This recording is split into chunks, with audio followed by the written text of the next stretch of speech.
फरहान मिनहाज का सलाम हो। हुकूमत पाकिस्तान की जानिब से पाक फ़ौज को गज़ा अमन मुआहदे के तहत जो शर्म शेख मिस्र में हुआ था, गज़ा में डिप्लॉय करने के हवाले से डॉन न्यूज़ ने एक बड़ी स्टोरी ब्रेक की है। आज यकम नवंबर को डॉन अखबार में शाया हुई है। डॉन अखबार ने ये दावा किया है कि जो इस पूरे प्रोसेस का हिस्सा था, उस हिस्से के ज़राए से ये खबर दी है कि जल्द ही पाकिस्तान इसके हवाले से अहम फैसला कर लेगा। डॉन की रिपोर्ट के मुताबिक पाकिस्तान की फौज को गजा में गजा अमन मुआहदे जो शर्म शेख में दस्तखत हुआ, जिस पर मुस्लिम ममालिक की अक्सरियती ताकतवर अक्सरियती ममालिक अमेरिका और इसराइल ने मुश्तरका तौर पर दस्तखत किए थे, उस अमन मुआहदे के तहत जो इस्लामिक फोर्स डिप्लॉय होनी है गजा में, पाकिस्तानी फौज उसका हिस्सा होगी या नहीं होगी, जल्द ही फैसला कर लिया जाएगा। अब तक की खबरों के मुताबिक जो कराइन बता रहे हैं, जो सियाक सबाक मुख्तलिफ वज़रा के बयानात के बता रहे हैं, और फिर जो एस्टेब्लिशमेंट का बयानिया मीडिया पर बयान करते हैं, उनके बयानात जो सामने आए हैं, उन सब से वाज़ेह तौर पर ये नज़र आ रहा है कि हुकूमत पाकिस्तान की जानिब से ये फैसला ले लिया गया है कि गजा अमन फोर्स जो इस्लामी ममालिक पर मुश्तमिल होगी, उसका हिस्सा पाकिस्तान फौज होगी। इस हवाले से पाकिस्तान के अंदर एक वाज़े तफरीक पाई जाती है। दूसरा, इसी फैसले के हवाले से किसी भी ऐसे जमहूरी फोरम पर कोई डिस्कशन सामने नहीं आई, यानी कि पाकिस्तान की पार्लियामेंट में इस हवाले से कोई बात नहीं की गई, ना ही फेडरल कैबिनेट के इजलास के एलामिये में या प्रेस रिलीज में या उनसे जराए से निकलने वाली खबरों में कहीं भी इस चीज का जिक्र नहीं है। सबसे पहले ये इसराइली मीडिया पर डिस्कस हुआ था, उसके बाद इसे डॉन ने रिपोर्ट किया था, और आज यकम नवंबर को डॉन ने फिर इसे रिपोर्ट किया है, और एक ऐसे जराए से ये खबर का दावा किया है कि पाकिस्तानी हुकाम की जानिब से, हुकूमत पाकिस्तान की जानिब से बाकायदा इस हवाले से फैसला ले लिया जाएगा और अनाउंस कर दिया जाएगा। हालात ये हैं कि बैरिस्टर दानियाल जो वजीर आजम के मुशीर हैं, ARY न्यूज़ के प्रोग्राम में इस बात का इजहार करते हैं कि गजा में अमन फोर्स जिसका हिस्सा पाकिस्तान की फौज होगी, उसका काम ये होगा कि वो हमास को गैर मुसल्लह करेगी। हमास को गैर मुसल्लह करने का मतलब हमास से इसराइली अमलाक को, इसराइली फौज को, इसराइली हुकूमत के मफादात को महफूज बनाना है। इसी बात को लेकर जब ख्वाजा आसिफ से ये सवाल किया गया, तो ख्वाजा आसिफ ने इस बात की ना सिर्फ मजम्मत की, बल्कि इसे कहा अल्लाह ना करे कि ऐसा हो, और एक तरह लानत भी डाली इस अमन फोर्स के इस काम के हवाले से। एक मिनिस्टर ये कहता है कि उसका काम ये होगा कि वो हमास को गैर मुसल्लह करे। हमास को गैर मुसल्लह करने का मतलब ये है कि हमास के हमलों से इसराइली फौज को, इसराइली मफादात को, इसराइली हुकूमत को महफूज रखना। यानी कि ये वाज़ेह नजर आता है कि इस्लामिक अफवाज जो गजा अमन मुआहदे के तहत गजा में डिप्लॉय होने जा रही है, उसका काम यह है कि गजा में बैठकर वो इसराइली मफादात का तहफ़्फ़ुज़ करे। बाज़िल नज़र में ये नज़र आ रहा है। दूसरा, एक और बयानिया जो इस हवाले से बयान किया जा रहा है कि गजा अमन फोर्स जो कि इस्लामी ममालिक की फौज पर मबनी होगी, वो इसराइल से गजा में मुकीम फलस्तीनियों को महफूज रखेगी। जबकि जो बादियुल नज़र में इंटरनेशनल अखबारात में, गैर मुल्की अखबारात में, तजिया निगार में, अमरीकी अहलकारों के बयानात से और इसराइली अहलकारों के बयानात से ये नजर आता है कि गजा का कंट्रोल इसराइल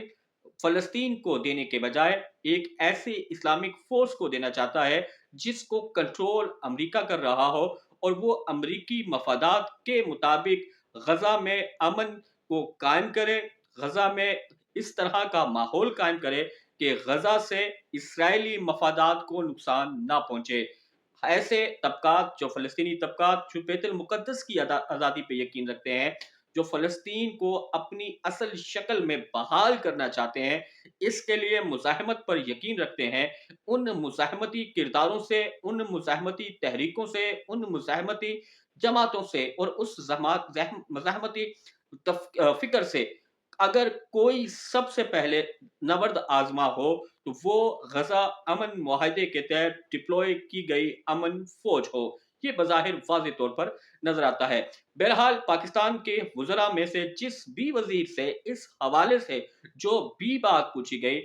واضح طور پر وہ اس کی کسی بھی قسم کے جزیات سے واقف نظر نہیں آیا۔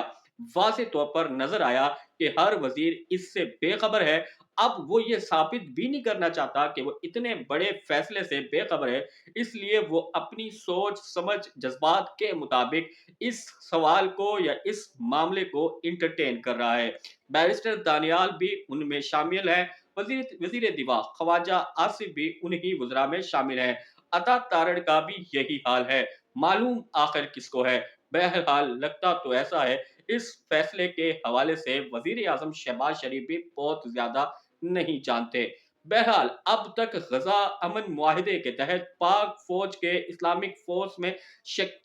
میں موجود ہونے یا اس میں شامل ہونے کے حوالے سے پبلکلی حکومت پاکستان کی جانب سے کسی چیز کا بھی اظہار نہیں کیا گیا۔ پارلیمنٹ میں ذکر نہیں ہوا، کابینہ میں بات نہیں ہوئی، دفتر خارجہ نے اس پر ابھی تک کوئی ریمارکس نہیں دی، لیکن حالانکہ ڈان نے اس کا دعویٰ کیا ہے کہ جلد ہی اس پر فیصلہ ہو جائے گا۔ مختلف آراء میں پاکستانی حکومت کو اور فیصلہ سازوں کو یہ مشورہ واضح طور پر دیا جا رہا ہے کہ وہ اس فورس کا پاکستانی فوج کو حصہ نہ بنائیں، یعنی مڈل ایسٹ میں پاکستانی فوج کو کسی بھی سطح پر کسی بھی طرح کسی بھی بیانیے کے تحت ڈپلوئے نہ کریں، کیونکہ اس کے مستقبل میں انتہائی برے اثرات پاکستان میں نظر آ سکتے ہیں۔ پاکستانی قوم اور پاکستانی عوام کی اکثریت آج بھی تمام تر حالات کے باوجود اپنی فوج سے محبت کرتی ہے۔ ان کا فوج سے ایک دلی جذبے ملی مذہبی ایک لگاؤ ہے۔ اس ملی مذہبی لگاؤ کو برقرار رکھنے کے لیے ضروری ہے کہ پاکستانی حکومت کسی ایسی فورس کا حصہ پاک فوج کو نہ بنائے جو مستقبل میں کوئی الگ شکل، جس کی مستقبل کی ابھی تک حکومت پاکستان کو بھی کوئی واضح شکل سامنے نہیں ہے۔ غزہ میں اب تک جو بھی بیانات غیر ملکی میڈیا کے ذریعے، غیر ملکی اخبارات کے ذریعے، تجزیہ نگاروں کے ذریعے، اسرائیلی وزیر خارجہ کے ذریعے، وزیر اعظم کے ذریعے، امریکن اہلکاروں کے ذریعے اب تک جو ایک پکچر سامنے آئی ہے، اس سے واضح نظر آتا ہے اس پوری فورس کا مقصد صرف ایک ہے کہ غزہ فلسطین کے زیر کنٹرول علاقوں سے جو کہ جتنے بھی اب بچ گئے ہیں، وہاں ایسی سوچ، فکر، گروہ، گروپ، شخص یا جماعت جو فلسطین کی اصلی حالت کی بحالی کے لیے مزاحمت کا ارادہ رکھتا ہے، وہ مزاحمت چاہے وہ کسی بھی نوعیت کی ہو، پرامن ہو، پروٹیسٹ کے صورت میں ہو یا کسی بھی صورت میں ہے، اس تمام سوچ، فکر اور مزاحمت سے